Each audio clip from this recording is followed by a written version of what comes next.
Որբը Կիրգիզական հեքիաթ։ Վաղուց, շատ վաղուց, լեռներում երկու բայ են ապրելիս լինում։ Երկուսն էլ անթիվ անհամար անասուններ են ունենում։ Բայց նրանցից յուրաքանչյուրը նախանձով է նայում հարևանի հոտին և թաքուն երազում դառնալ այդ բոլորի տերը։ Այսպես անցնում են տարիներ, և բայերից մեկը շուտով մեռնում է։ Շուտով մեռնում է նաև այդ բայի կինը։ Նրանց միակ որդին 12 տարեկան տղան բոլորովին մնում է որբ։ Սրանից ուզում է օգտվել մյուս բայը ու տիրանալ մեռածի հոտին։ Եվ ահա օրերից մի օր այդ բայը գալիս է որբի մոտ ու շողոքորդ ձայնով այսպես ասում. «Դու իմ մեռած ընկերոջ միակ կենդանի հիշատակն ես։ Բացի դրանից իմ որդին վաղուց, շատ վաղուց մի քարավանի հետ օտար աշխարհներ է գնացել և մինչև հիմա տուն չի եկել։ Ով գիտի, գուցե ճանապարհին մեռել է։ Դու արի ու դարձիր մեր որդին»։ Դրանից բացի բայը խոստանում է, որ տղային ուսման կտա։ Այդպես բայը կրկնապատկում է իր հարստությունը և սկսում է հարմար պահ փնտրել, որ տղայից ազատվի։ Ինչպես բոլոր հարուստի տղաները, որբն էլ է գնում Մոլդոյի մոտ սովորելու։ Մի անգամ, երբ տղան վերադառնում էր ուսուցչի մոտից, ճանապարհին կոտրած թաթով մի գորտ է տեսնում։ Տղան վերցնում է գորտին։ Շուտով նա ճանապարհին ցեխի մեջ մի սայլ է տեսնում և գլխի է ընկնում, որ սայլն է գորտին տրորել։ Տղան մոտենում է սայլապանին ու զայրացած ասում. «Լսեք, կույրը ինչ է, չեք տեսնում, որ սայլը քշում եք գորտի վրա ու նրա ոտքը կոտրել եք, խեղճին ցավ եք պատճառել։ Սրան նայր, կեղտոտ կենդանու պաշտպան է դարձել», բարկանում է սայլապանը և մտրակով դաղում տղային։ Տղան գորտին տուն է բերում, թաթիկը կապում է, հացի փափուկ մի կտոր է տալիս, հետո փարախի մոտ մի փոս է փորում, մեջը ջուր է լցնում և գորտին դնում մեջը։ Եվ գորտին խնամում է այնքան ժամանակ, մինչև բոլորովին առողջանում է։ Շուտով բայը նկատում է, որ իր հոգեորդին օրը 2 անգամ չգիտես ինչու մտնում է դատարկ փարախը։ Նա որոշում է իմանալ, թե տղան այնտեղ ինչ է անում։ Մի անգամ, երբ տղան գնում է ուսուցչի մոտ, բայը մտնում է փարախ և նկատում է փոսը և միջի գորտին։ «Էս որտեղից է էս գորտը հայտնվել։ Երևի տղան է բերել», մտածում է նա։ Երեկոյան տղան գալիս է տուն, ճաշում է ու բակ դուրս գալիս։ Բայը հետևում է նրան ու տեսնում, թե տղան ինչպես է մոտենում փոսին, ինչպես է այնտեղից կռկռոցով գորտը դուրս գալիս ու սկսում է տղայի ձեռքի հացը ուտել։ Բայը շատ է բարկանում ու գոռգոռոցը գցում է. «Ես քեզ պահում եմ, դաստիարակում եմ, իսկ դու էդպես ես գնահատում իմ չարչարանքը։ Իսկական մարդը իրեն չի ապականի այդ գորտին ձեռք տալով։ Իսկ հիմա վերցրու քո գորտը ու հեռացիր տանիցս»։ Տղան վերցնում է գորտին ու գնում, ուր որ աչքը կտրում է։ Տխուր քայլում է նա տափաստանով, մինչև որ մի մեծ լճի է հասնում։ «Արի գորտին հենց էս լճակն էլ գցեմ», մտածում է տղան։ Ու այդպես էլ անում է։ Բայց հրաժեշտ տալիս գորտը ասում է հանկարծ. «Դու ինձ մահվանից փրկեցիր։ Հիմա ես պետք է քեզ վարձահատույց լինեմ։ Վերցրու էս քարը,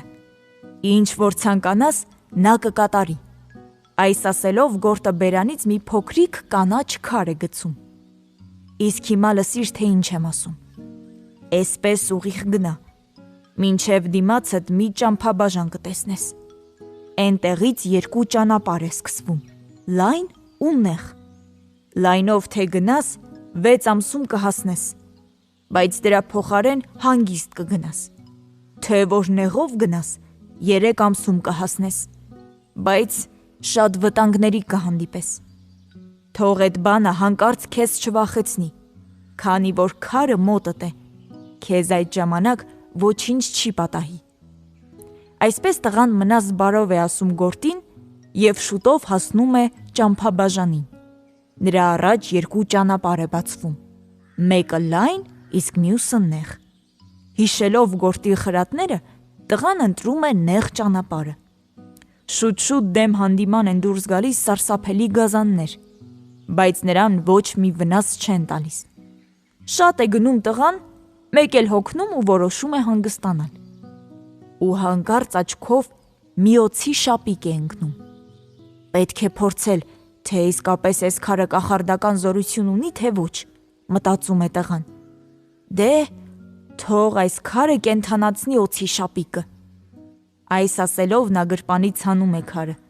քսում շապիկին ու անմիջապես օձը կենդանանում է։ Կենդանացած օձը լեզու է առնում ու տղային ասում է. Դու ինձ նորից կյանք տվեցիր։ Ես հիմա մինչև կյանքիս վերջը քեզ բարեկամ կլինեմ։ Հիշիր իմ խոսքերը։ Հենց որ դժվար դրության մեջ լինես, այս խոսքերը կասես և ես անմիջապես քեզ օգնության կգամ։ Եվ օձը տղային սովորեցնում է այդ կախարդական խոսքերը։ Տղան շարունակում է իր ճանապարհը, ու մեկ էլ մի մեռած կրետ է տեսնում, և իր կանաչ քարի օգնությամբ սրան էլ է կենդանացնում։ Կրետը շնորհակալ է լինում, իր մեջքից մի քանի աղվամազ է պոկում ու տալիս տղային, հետո ասում է. թե որ դժբախտության մեջ կընկնես, վառիր ես աղվամասը և ես կգամ քեզ օգնության։ Տղան շարունակում է իր ճանապարհը, թե որքան է գնում, դա էլ Աստված գիտի։ Օրերից մի օր բարձր խոտերում մարդու մի գանգ է տեսնում։ Տղան իր կախարդական քարը քսում է գանգին ու մեկ էլ դիմացը մի գեղեցիկ ջիգիթ է կանգնում։ Տղան շատ է ուրախանում, աշխարհով մեկ է լինում, որ կարողացել է ջիգիթին կենդանացնել։ Նրանք հիմա երկուսով կշարունակեն ճանապարհը, ու տղան մենակ չի լինի։ Ոնց կարողացար կենդանացնել ինձ, հարցնում է ջիգիթը տղային։ Տղան նրան պատմում է իր մասին,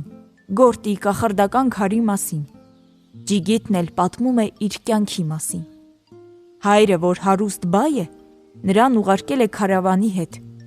Ճանապարհին ավազակները հարձակվել են քարավանի վրա, ապրանքները թալանել, իսկ մարդկանց ամբողջությամբ ջարդել են։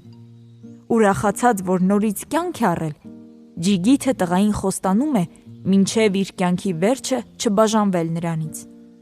Այսպես էլ երկուսով շարունակում են իրենց ճանապարհը։ Մի անգամ, երբ պառկել էին հանգստանալու, ջիգիթը տղային ասում է.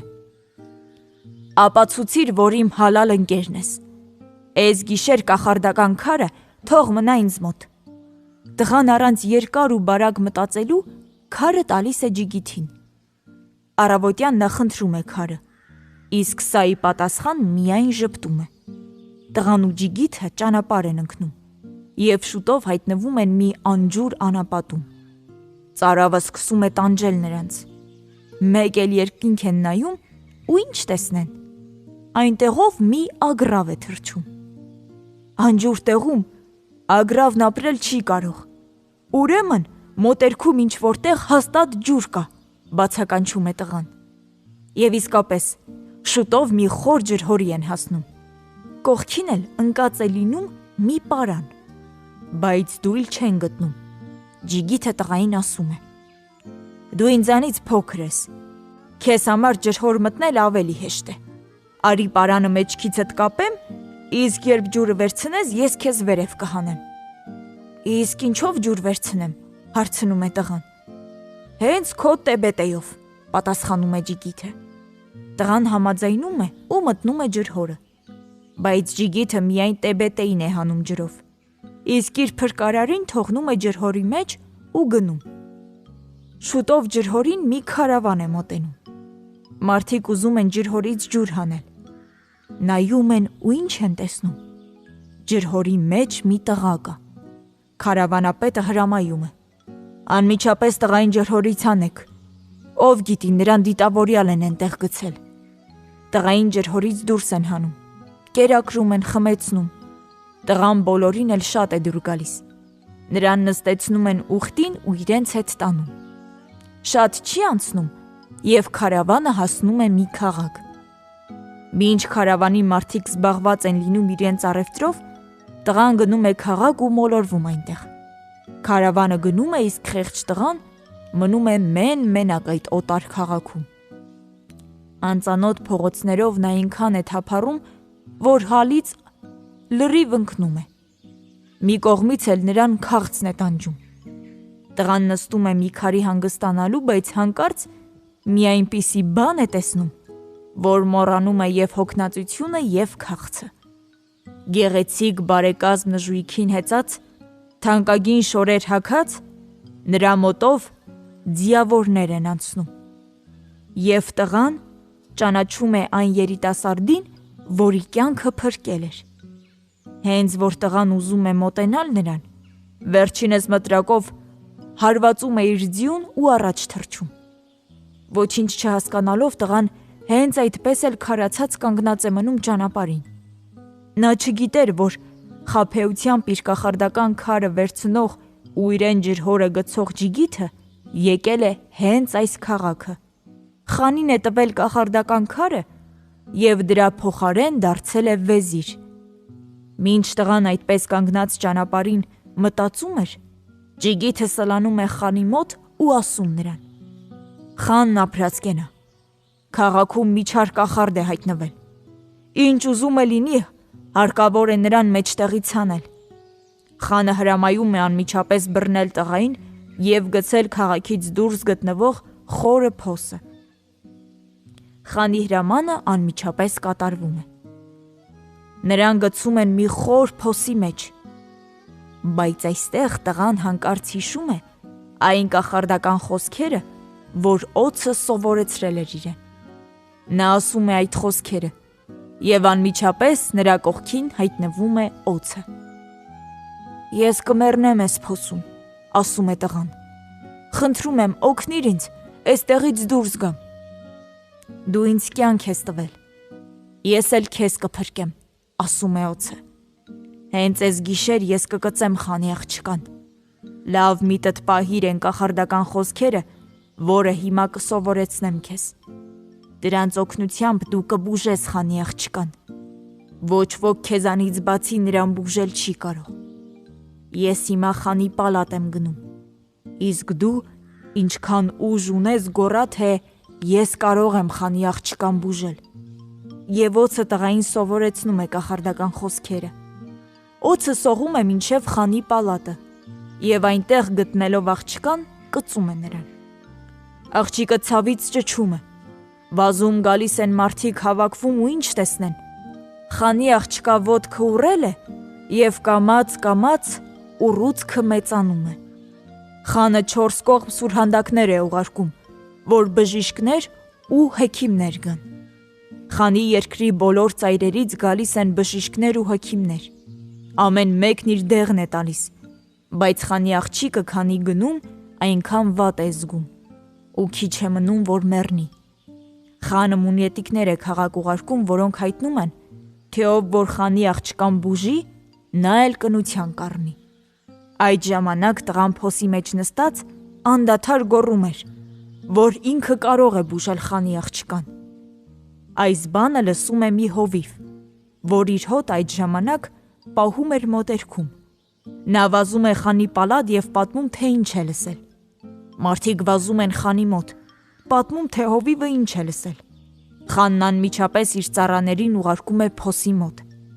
Սրանք տղային փոսից հանում են ու տանում պալատ։ «Դու կարող ես բուժել իմ աղջկան», հարցնում է խանը։ «Այո, կարող եմ։ Թե որ լավացնես, ես նրան քեզ կնության կտամ», ասում է խանը և տղային տանում իր մահամերձ աղջկա մոտ։ Տղան աղջկա ականջին շշնջում է այն կախարդական խոսքերը, որ օձը իրեն ասել էր, և աղջիկը անմիջապես լավանում է։ Խանը շատ է ուրախանում, աշխարհով մեկ է լինում, հրամայում է տղային բաղնիք տանել, մի լավ լողացնել, թանկագին շորեր հագցնել և տեղավորել քաղաքի ամենալավ տան մեջ։ Ջիգիթը, որ հիմա խանի գլխավոր վեզիրն էր դարձած լինում, լսում է այս բանը, գալիս խանի մոտ ու ասում. «Հարգելի իմ խան, ձեր աղջիկը կարող է միայն խանի տղայի հետ ամուսնանալ։ Միթե մտածում եք նրան ամուսնացնել այդ անտուն անտեր տղայի հետ։ Խանը տարածում է ձեռքերն ու պատասխան տալիս. Իսկ ինչ անեմ։ Չէ որ խոստացել եմ աղջկաս ամուսնացնել նրա հետ։ Մենք մի պատճառ կգտնենք ու դու կհրաժարվես, խորհուրդ է տալիս վեզիրը։ Ես խորհուրդ եմ տալիս էսպես անել. հրամայեք ձեր քաղաքում 4 աղջիկ գտնեն, որոնք նման կլինեն ձեր աղջկան։ 5-ին էլ միանման շորեր հագցրեք, նստեցրեք իրար նման սայլերի վրա, որոնցից միանման ձիեր լցված կլինեն, և այդ օտարականին հրամայեք, որ ճանաչի իր հարսնացուին։ Ես համոզված եմ, որ նա չի կարող գտնել։ Այդ դեպքում նա էլ ինչպես կհամարձակվի կնության առնել մի աղջկա, որին մյուսներից ջոկել չի կարողանում։ Խորամանկ վեզիրի խորհուրդը խանի սրտով է լինում։ Տղան իմանում է խանի միտքը ու անմիջապես կրակի վրա վառում է կրետի աղվամազը։ Անմիջապես կրետը թռչում ու գալիս է, և տղան պատմում է, թե խանը իր գլխին ինչ օին է ուզում խաղալ։ Կրետը մտածում է ու ասում է. երբ աղջիկներին փողոց դուրս կբերեն ու սայլերին կնստեցնեն, դու ինձ հետևիր։ Ես կթռչեմ այն սայլի վրայով, որի մեջ խանի աղջիկը նստած կլինի։ Առանց վախենալու նրան ցույց տուր, և խանի աղջիկը կլինի քոնը։ Այսպես փողոց են դուրս բերում 5 իրար նման աղջիկների, նստեցնում են իրար նման սայլերի վրա և տղային ասում են, որ դրանց մեջ գտնի խանի աղջկան։ Տղան առանց մտածելու մոտենում է այն սայլին, որի վրա պտտվում էր կրետը, բարձրանում է վրան, քշում փողոցով և ձին կանգնեցնում խանի պալատի առաջ։ Երևի ճակատագրին հակառակ գնալը անհնար բան է, մտածում է խանը, և հրամայում է տղայի համար մի հարուստ յուրտ կանգնեցնել ու շուրջը պատվո պահակախումբ կարգել։ Շուտով տղայի մոտ է գալիս խանի վեզիրը։ Պահակները զարմանքով լսում են, թե վեզիրը ինչպես է լաց լինում, ինչպես է տղայի առաջ ծնկաչոք ներողություն խնդրում։ Այդ բոլորի մասին նրանք անմիջապես հայտնում են խանին։ Խանը վեզիրին իր մոտ է կանչում։ Ինչ է իրանում իմ ապագա փեսայի տանը, հարցնում է խանը։ Նա ասաց, որ այն քարը, որը ես եմ ձեզ նվիրել, պատկանում է իրեն, և ես ստիպված էի նրա հետ վեճի բռնվել, պատասխանում է վեզիրը։ Ես ինքս կխոսեմ հետը, որոշում է խանը ու իր մոտ է կանչում տղային։ Տղան խանին պատմում է ամեն ինչ, սկսած այն բանից, թե ինչպես գործից ստացավ կախարդական քարը, ինչպես դրա օգնությամբ կենդանացրեց մարդու գանգը, ինչպես փրկված ջիգիթը իրեն ջրհորը գցեց, և այն ամենը, ինչ հետո տեղի է ունեցել։ Տղան իր պատմությունը դեռ չէր վերջացրել, որ ջիգիթը սկսեց գոռալ. Այս բոլորը հնարած բաներ են, նա խաբում է։ Այդ ժամանակ խանը վեզիրին հրամայում է ձեռք տալ կախարդական քարին։ Հենց որ վեզիրը ձեռքը քարին է կպցնում, անմիջապես սևացած խանձող է դառնում։ Հիմա դու ձեռք տուր, հրամայում է խանը տղային։ Եթե քարը իսկապես քոնն է, ապա վեզիրի ձեռքը կդառնա առաջվանը։ Տղան քարին ձեռք է տալիս, թե չէ, վեզիրի ձեռքը նորից դառնում է առաջվանը։ Այստեղ արդեն խանը համոզվում է, որ վեզիրը խաբում է իրեն։ Նա անմիջապես հրամայում է վեզիրին գցել քաղաքից դուրս գտնվող փոսը։ Իսկ որբ տղան, երբ մեծանում է, ամուսնանում է խանի աղջկա հետ, ու մինչև հիմա էլ ասում են, նրանք միասին երջանիկ ապրում են իրենց պալատում։